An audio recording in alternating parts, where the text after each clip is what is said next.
Os 7 pecados capitais. Eles existem em cada um de nós e alguns dizem que são parte de nossas almas. Esses pecados são fatais, eles têm um efeito gravemente destruidor na vida espiritual de uma pessoa.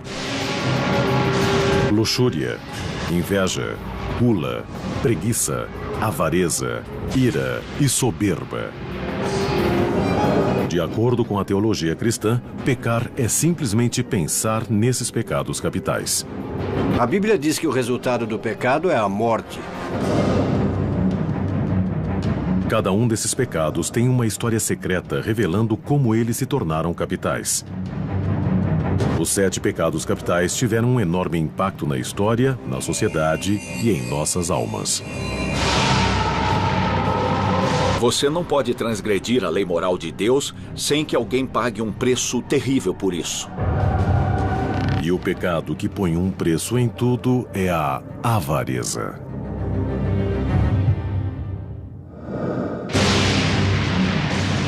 Os 7 pecados capitais são um importante conceito cristão. Contudo, eles não aparecem de fato na Bíblia Sagrada. Eles apareceram primeiro no deserto do Egito, mais de 300 anos depois do Novo Testamento ser escrito.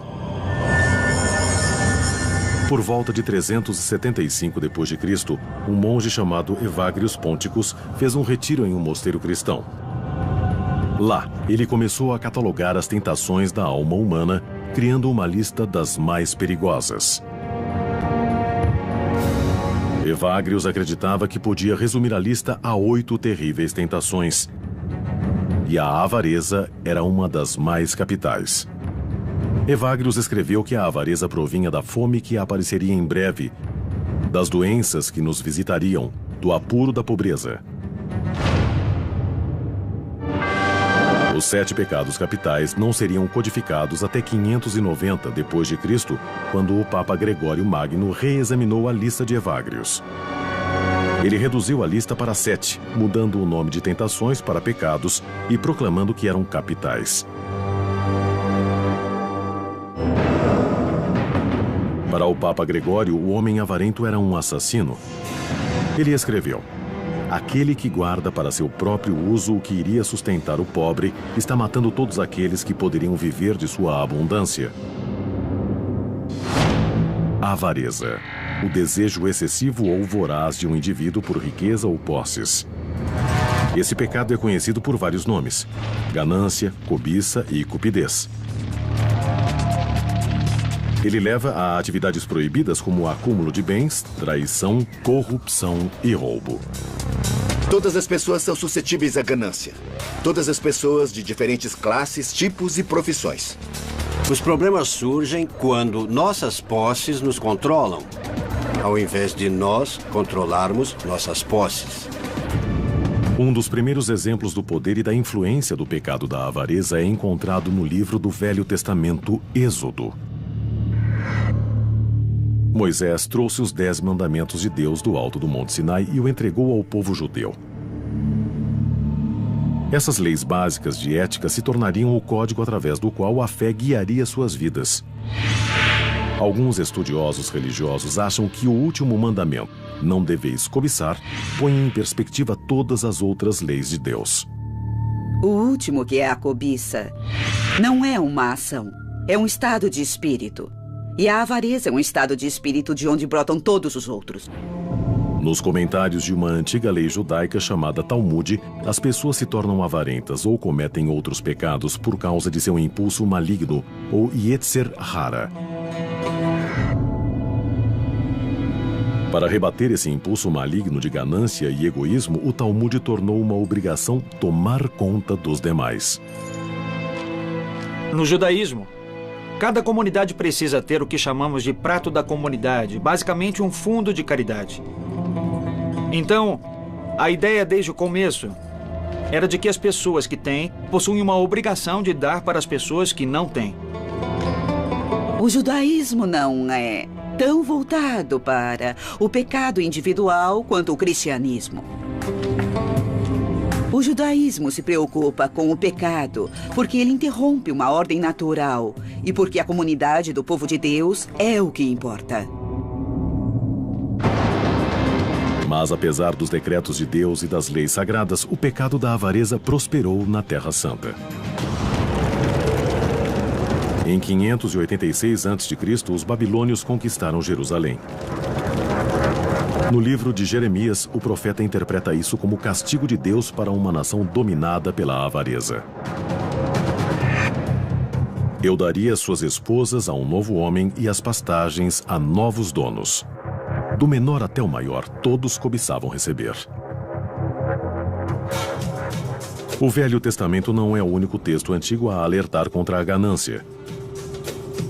Por volta de 516 a.C., os ensinamentos de Buda se espalhavam na Índia. O religioso falava muito sobre a ganância.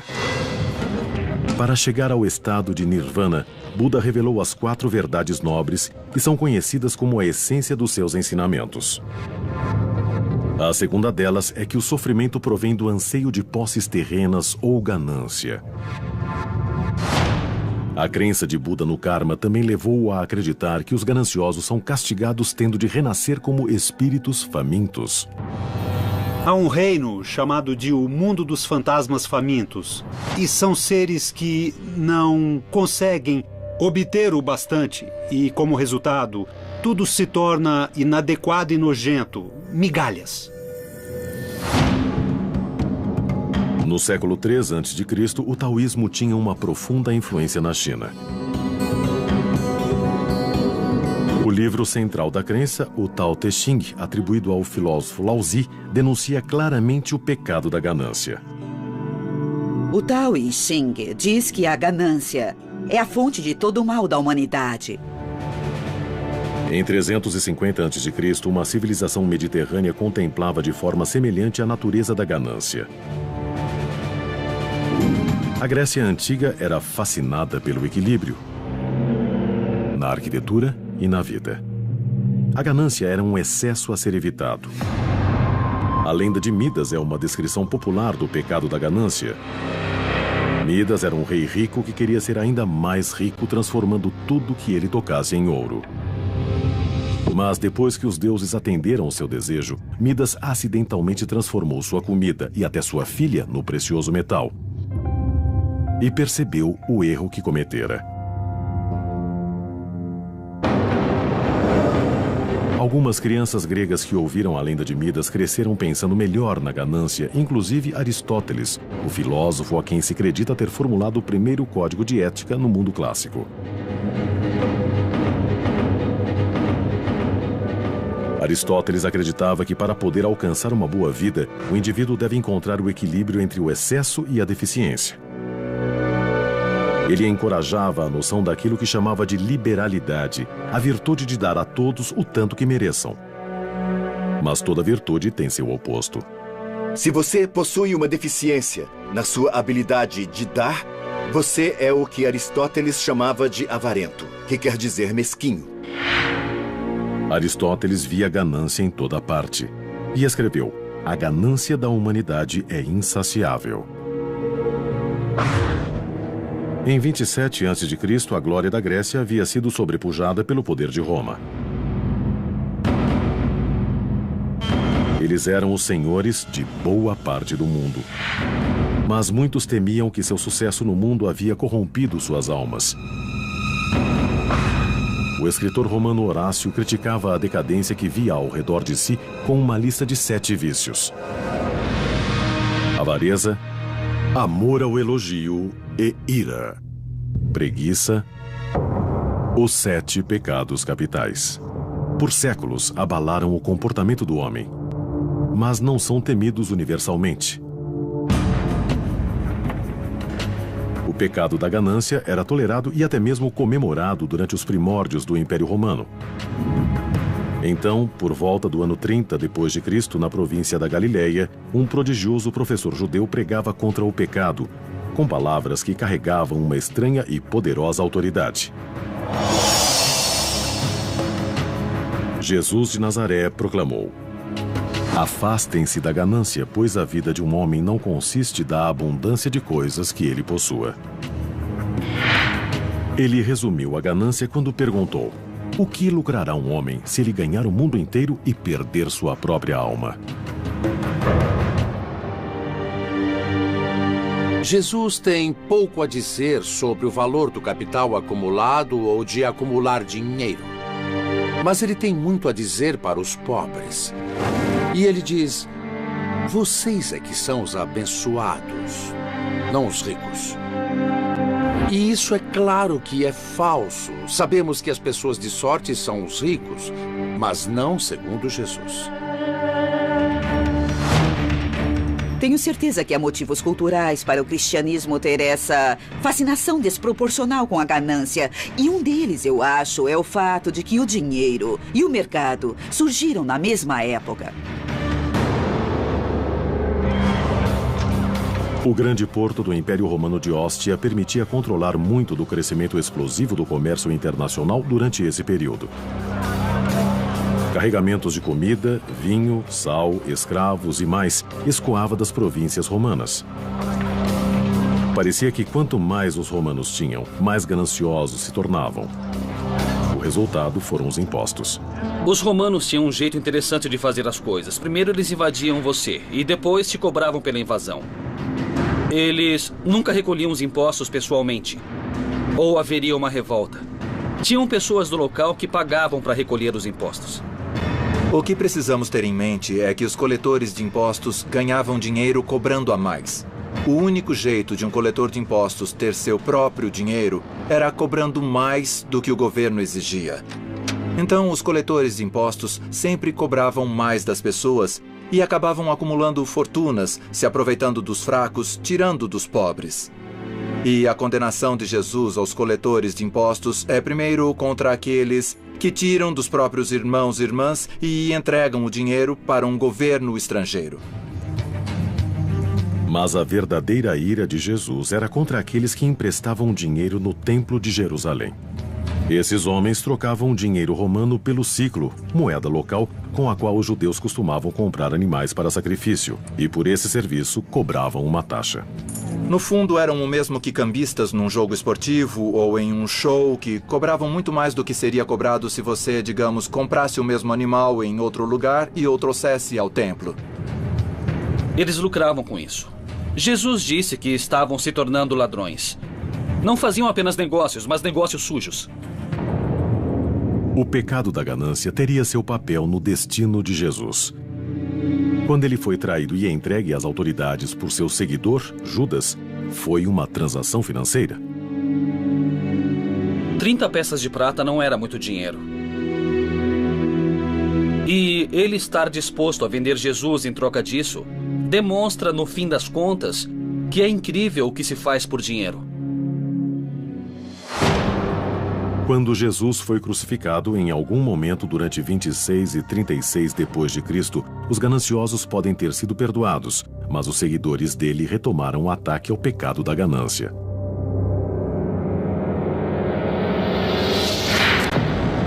Jesus disse muitas vezes que o dinheiro era a raiz de toda maldade.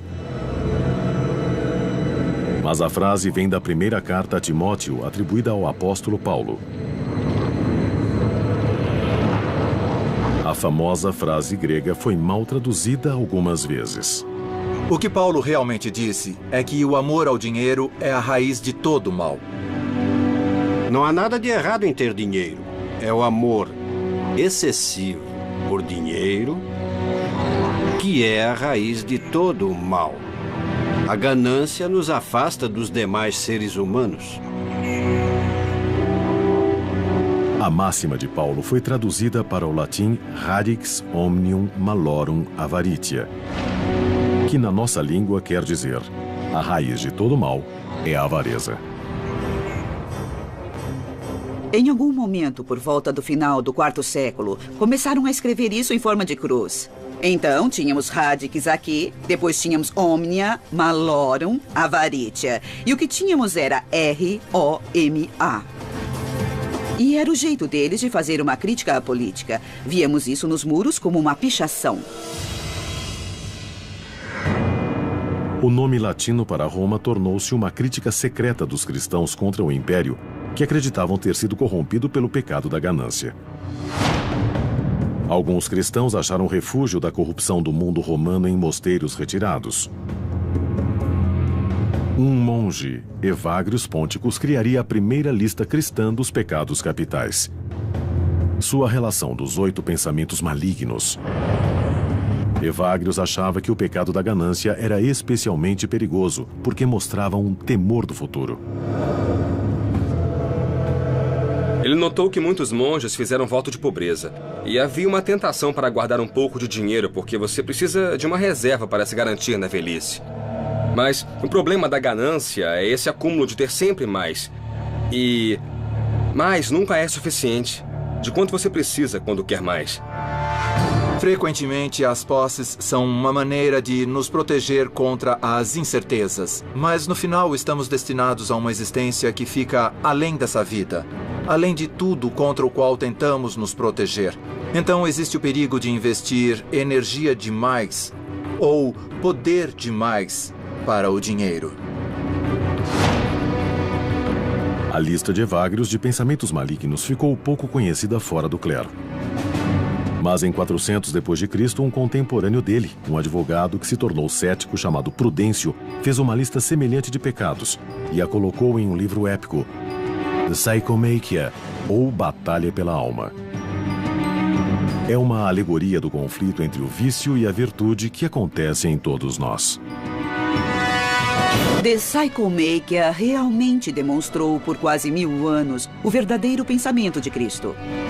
Prudêncio transformou cada vício e virtude num personagem dramático que consegue falar e sentir. Prudêncio era um gênio. Foi a primeira vez que se personificou o pecado. Isso faz parte do que é significativo aqui. Em The Psychomachia, os vícios e as virtudes lutam até a morte numa batalha épica.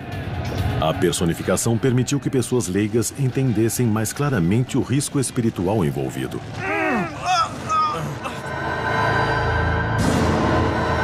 Vários vícios são derrotados e abandonam a batalha, largando suas armas, joias e ouro. Os mortos e feridos são abandonados e seu sangue e sua carne em chamas tomam conta do solo. É nesse ponto que o pecado da ganância, personificado por uma mulher desfigurada, aparece. Então entra esse personagem sorrateiro. E ela tem, segundo Prudêncio, mãos iguais a garras. E ela começa a fuçar sob os corpos e debaixo de todos os feridos. E ela colhe todo o fruto da batalha.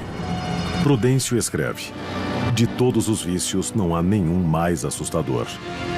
Com os braços repletos dos espólios da guerra, a ganância avista um grupo de padres no campo de batalha, vindo ajudar as virtudes. Ela tenta convencê-los a abandonar seus votos de pobreza, mas os padres resistem.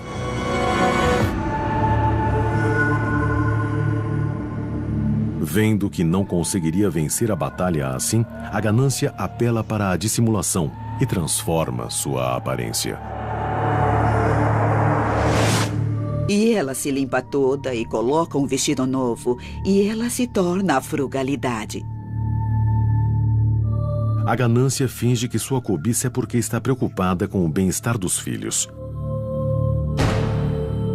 No final, a ganância não obtém sucesso. E seus truques a levam à sua morte. The Psychomachia acaba com as virtudes, derrotando os vícios. Mas o pecado da ganância iria evoluir e continuar a prosperar, mesmo enquanto o Império Romano desmoronava ao seu redor. Durante séculos, o Império Romano havia seguido os 7 pecados capitais e tentado ignorar as consequências. Mas em 500 d.C. já era tarde demais.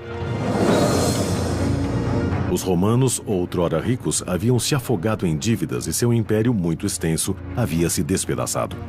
A ganância e os outros pecados tinham ajudado a destruir o estado mais poderoso na história do mundo. A Europa mergulhou na Idade das Trevas. Os aquedutos não funcionavam direito. O sistema de esgoto piorava a cada ano e surgiu uma praga. Era um pouco parecido com o Holocausto australiano dos filmes de Mad Max.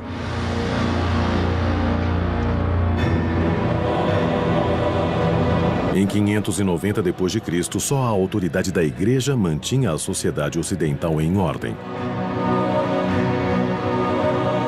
Nesses tempos temíveis e preocupantes, Gregório Magno transformou o grupo inicial de tentações dos monges de Evagrius na lista de pecados que conhecemos hoje em dia: luxúria, inveja, gula, preguiça, avareza, ira e orgulho. Os 7 pecados capitais haviam nascido e todos os bons cristãos precisavam conhecê-los e evitá-los. Acho que do ponto de vista da Igreja, você não pode ser ético se não conhecer algum padrão. Para uma pessoa da Igreja, a ética tem de se basear no seu compromisso com Deus. Os dogmas cristãos logo ecoariam numa nova religião daquele tempo, o islamismo. O Alcorão, escrito pelo profeta Maomé no século VII, é o texto central da fé islâmica. O livro diz aos seus seguidores que a jornada para dominar instintos básicos como a ganância é vital para se alcançar a pureza espiritual. Há uma metáfora na tradição islâmica que a pessoa gananciosa é alguém que se submeteu ao fardo de carregar essas coisas. E que a pessoa correta está livre da ganância.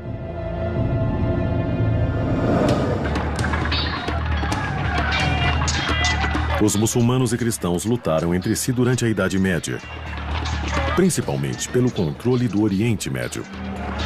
As cruzadas foram promovidas com palavras sagradas, mas a ganância também carregava a cruz. Em tempos em que a riqueza significava possuir terras, conquistar a Terra Santa era uma chance de se tornar rico. Talvez o mais conhecido dos cruzados, o rei inglês Ricardo Coração de Leão, encontrou sua morte pelo pecado da ganância. Em 1199, Ricardo atacou um castelo na França em busca de tesouros. Ricardo mandou seu exército para apreender o ouro, e durante o cerco, Ricardo foi atingido por uma flecha no pescoço. Ele morreu de gangrena, mas a causa foi o pecado da ganância. Os castigos para o pecado da ganância são muitos. Em 1306, os ingleses atacaram os rebeldes escoceses no castelo de Kildrummy. Eles subornaram um ferreiro escocês traiçoeiro chamado Osborne. Ele começou um incêndio que destruiu o abastecimento de comida dos rebeldes. Os ingleses tomaram o castelo e Osborne exigiu seu pagamento, tanto ouro quanto ele pudesse carregar. Os ingleses ficaram enojados com sua ganância, derreteram o ouro e o despejaram em sua garganta. Essa terrível morte na vida real ocorreu no mesmo período em que o italiano Dante Alighieri começou sua obra-prima, A Divina Comédia, criando castigos indescritíveis para os pecadores. Nossa noção do inferno não vem essencialmente das escrituras, é de Dante. A história começa com uma visão, quando Dante encontra o escritor romano falecido Virgílio, que o guia para as profundezas do inferno. Lá, ele vê o destino dos pecadores. No quarto círculo do inferno, Dante encontra os gananciosos. Eles empurram para frente e para trás, sempre, grandes pesos que podem ser tão pesados quanto o ouro que tentaram obter em vida. Dante os chama de doentes para dar e doentes para receber, os acumuladores de dinheiro e os esbanjadores de fortunas. Esses pecadores são os dois lados de uma mesma moeda. Ambos são incapazes de controlar seu dinheiro. E então, Dante e Virgílio descem mais fundo no inferno para o oitavo círculo. Aqui, ele encontra os padres pecadores que cometeram o pecado da ganância vendendo indulgências. Indulgências eram basicamente cartas de perdão do Papa. Um pecador comprava uma indulgência que supostamente encurtaria ou até eliminaria seu castigo na vida após a morte. A prática indicava que a ganância agora era uma parte aceitável do exercício da igreja. Dante pune os padres que lucravam com a venda da salvação, enfiando-os de cabeça para baixo no inferno, seus pés incendiados, o inverso do ritual de batismo. Dante e Virgílio seguem para o purgatório, um local de tormento para aqueles cujos pecados podem ser perdoados. Na doutrina católica, o purgatório é um lugar onde os pecados são purificados. Os pecadores devem sofrer, mas eventualmente serão recompensados depois de seu castigo com a promessa do paraíso. Quando Dante chega ao purgatório, a primeira coisa que ele vê são aqueles que têm permissão para estar no purgatório por causa do pecado da ganância. São aqueles com o rosto contra o chão, repetindo o verso de um salmo, o Salmo 119. Minha alma está apegada ao pó. Eles estão com o rosto voltado para a terra. Não podem se virar e olhar para o monte do purgatório, para onde fica o céu, para ver Deus. Portanto, esse é o maior comentário que Dante faz do que vem a ser o pecado da avareza. O inferno de Dante ajudou a moldar comportamentos sobre o pecado e a ganância nos 500 anos que se seguiram. Mas não foi o bastante para purificar a ganância da igreja, principalmente uma forma de ganância chamada simônia. A simônia era a aceitação de pagamento por serviços eclesiásticos, como a confissão. Por muitos motivos, essa é a pior forma de ganância. Quando a religião estabelecida, quando a instituição em si mesma começa a agir com ganância, não há maneira de se redimir. A crença que se desenvolveu na Idade Média é de que o motivo pelo qual alguns religiosos cometiam os 7 pecados capitais era porque estavam possuídos por demônios. A ganância estava se tornando tão difundida que tinha seu próprio demônio. O nome dele era Memon.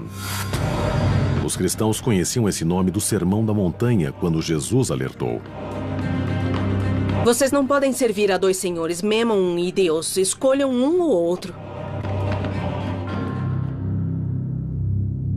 Durante a vida de Jesus, Memon era um nome aramaico que significava riquezas ou propriedade. Mas a definição mudaria na Idade Média. Esse termo se tornou um sinônimo de diabo. No estudo da demonologia, Memon renasceria no pensamento cristão como um diabo, literalmente, a cria do inferno da ganância, o inimigo da caridade e o destruidor da paz.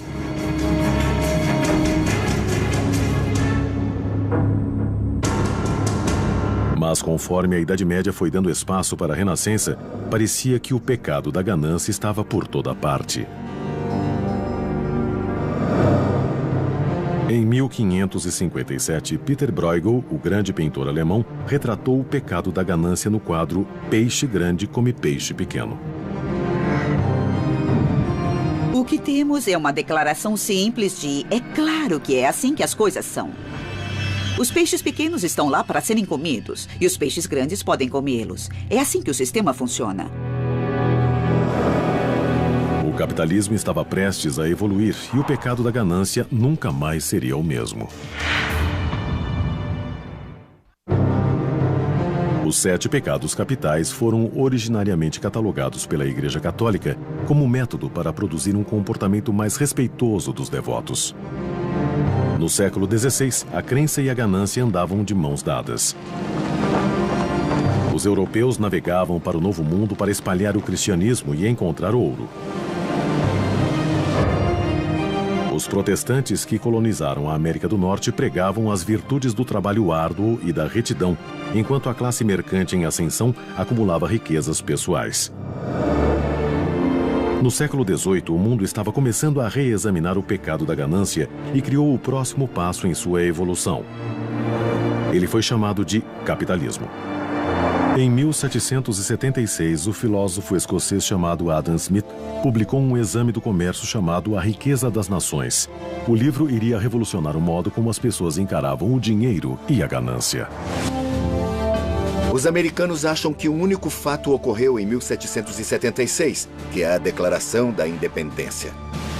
Na verdade, aconteceu outro fato muito importante. E na história do mundo, talvez tão significativa quanto a Declaração de Independência, foi a publicação de A Riqueza das Nações, escrita por Adam Smith.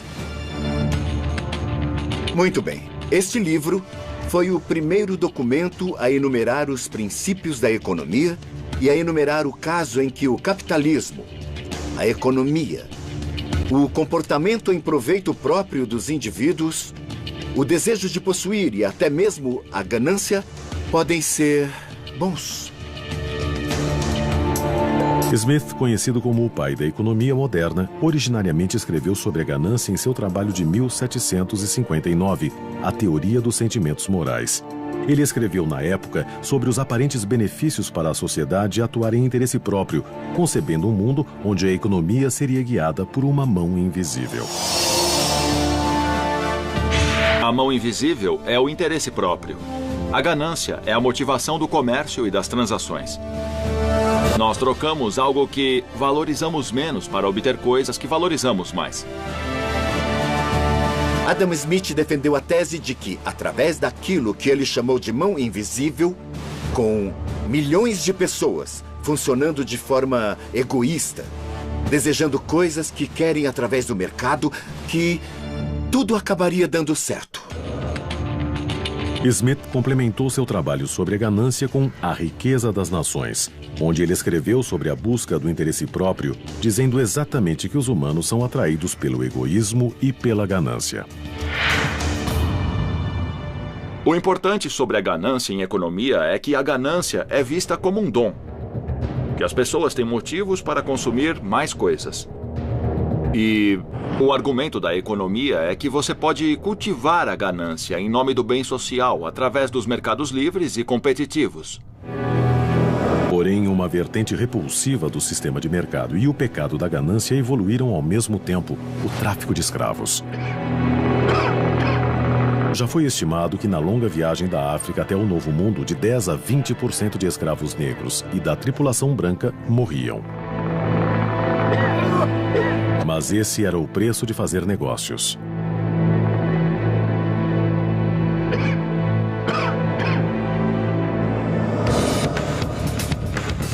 Em 1800, a Revolução Industrial causou outra mudança na concepção de ganância.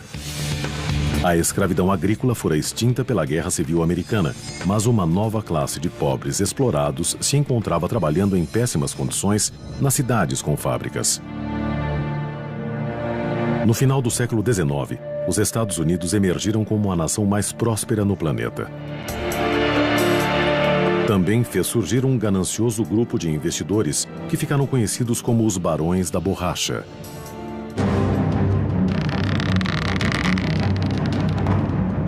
Esse grupo de banqueiros e homens de negócio acumularam fortunas gigantescas com práticas mercantis antiéticas e anticompetitivas.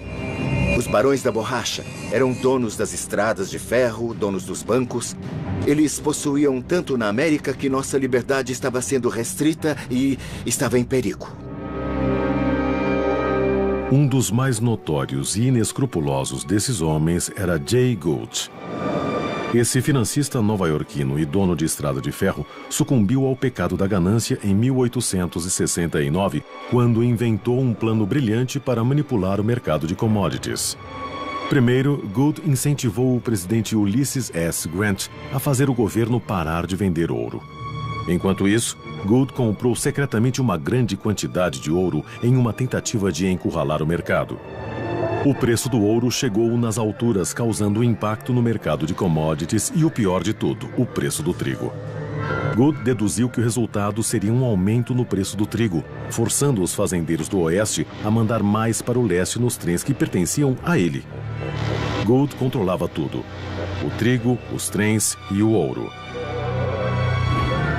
Infelizmente para Gould, o presidente Grant percebeu o esquema e instruiu o governo a vender imediatamente 4 milhões de dólares em ouro, matando efetivamente os preços inflacionados.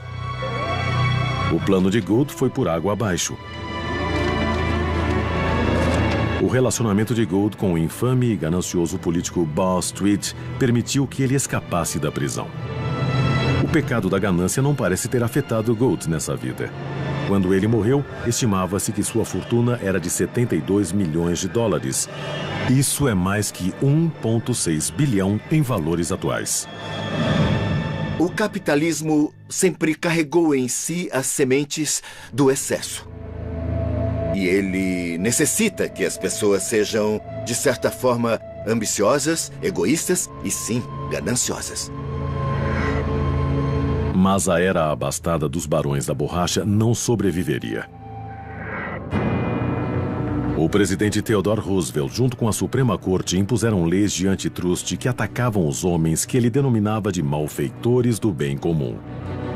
Queremos um sistema capitalista, mas não queremos que fique tão concentrado nas mãos de poucos. E então, por exemplo, nas primeiras décadas do século XX, tivemos uma era progressista. Tivemos leis de antitruste que interromperam as grandes concentrações de fortunas, como as companhias petrolíferas e as estradas de ferro. Em 1911, a Suprema Corte ordenou ao milionário John D. Rockefeller que dividisse sua companhia petrolífera Standard, um monopólio que controlava 70% das refinarias americanas. A Standard se tornou 34 companhias separadas. As ações das novas companhias subiram depressa e, como Rockefeller tinha ações de todas elas, sua fortuna pessoal triplicou. Rockefeller se tornou o homem mais rico do mundo.